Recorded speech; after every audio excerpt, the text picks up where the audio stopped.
kes per kelas, dan saya rasa ini berhubungan dengan nanti kita sedang melaksanakan pesawat. Jadi dulu bapak wali kelasnya sedang melaksanakan kes per kelas, dan saya rasa ini berhubungan dengan nanti kita sedang melaksanakan.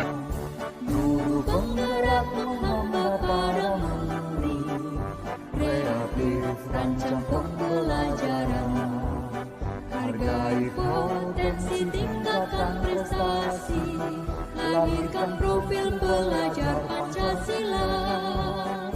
Belajar bergerak berbagi untuk negeri, kita menjalin kolaborasi.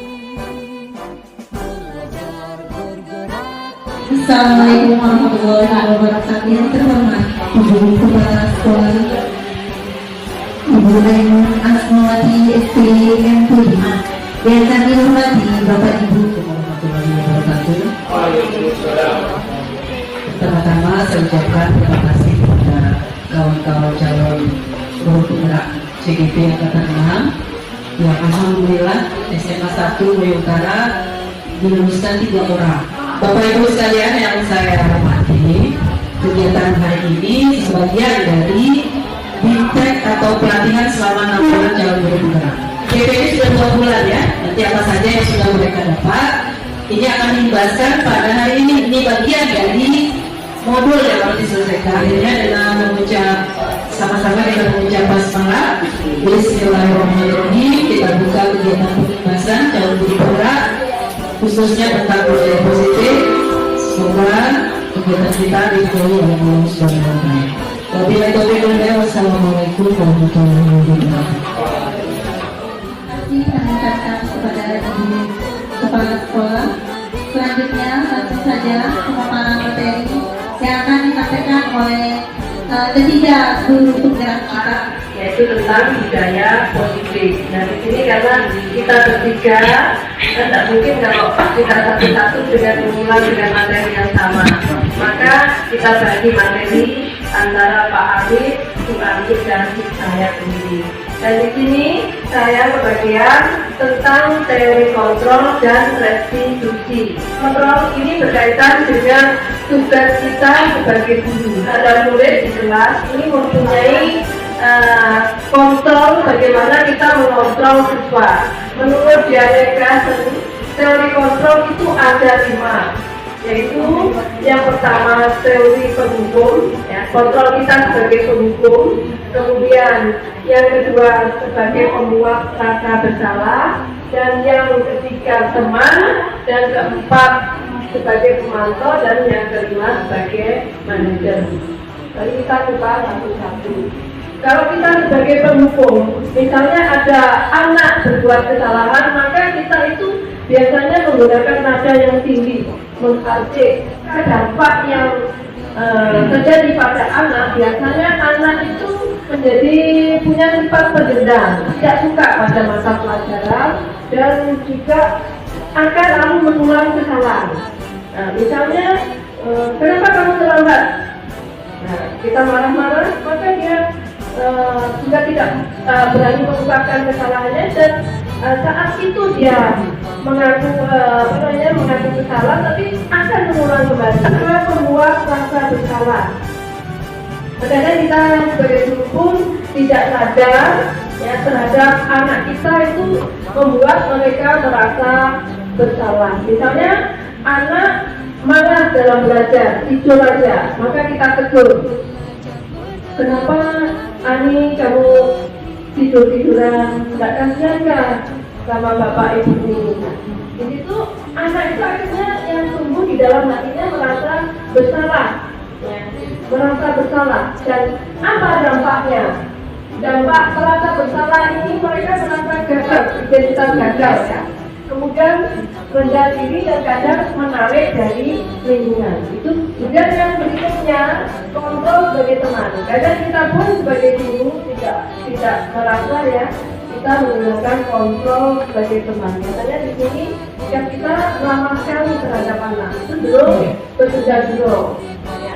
Kemudian murid akhirnya terhanyut pada suasana guru. Ya. Murid merasa senang, merasa aman. Ini juga menciptakan identitas sukses. Tapi ada dampak yang kurang baik jika ibu, bapak guru melaksanakan kontrol sebagai teman. Itu apa? Anak itu kadang menjadi ketergantungan hanya pada satu guru atau guru-guru tertentu saja. Ya. Kemudian ada perasaan, pasti saya nanti dibantu oleh guru-guru.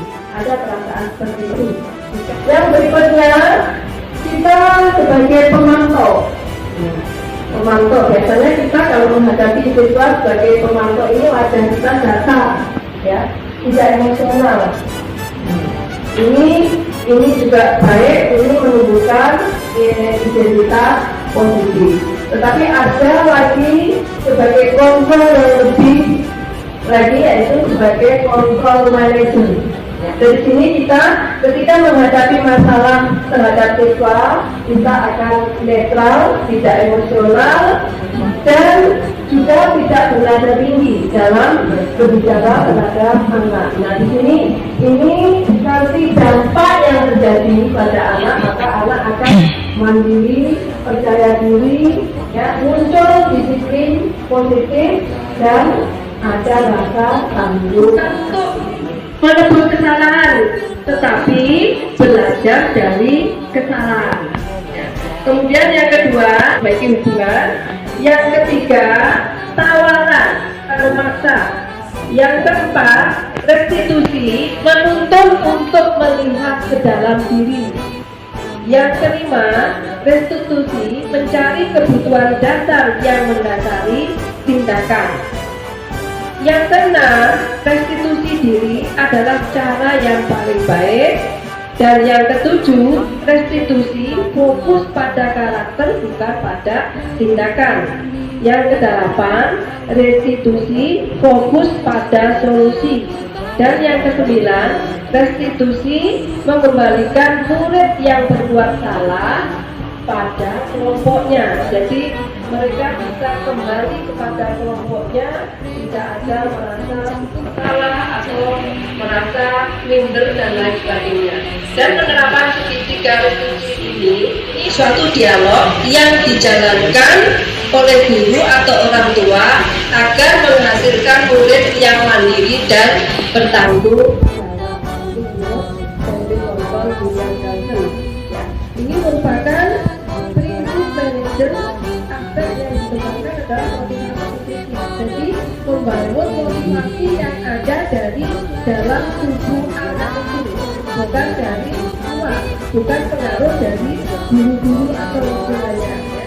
Ini untuk menanamkan nilai kebijakan yang ada anak nanti menjadi ibu punya kebiasaan tinggi dan kebiasaan kita butuh maka akan menghasilkan karakter anak yang positif juga.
untuk negeri, guru penggerak majukan pendidikan, guru penggerak menghamba pada murid, kreatif rancang pembelajaran, hargai potensi tingkatkan prestasi, lahirkan profil pelajar Pancasila.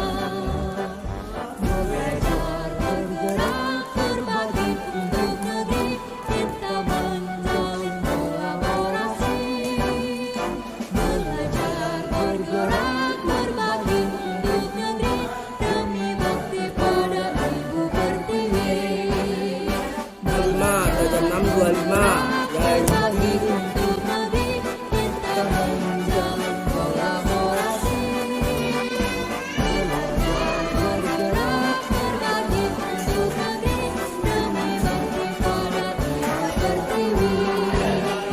Demi bakti pada Ibu Pertiwi.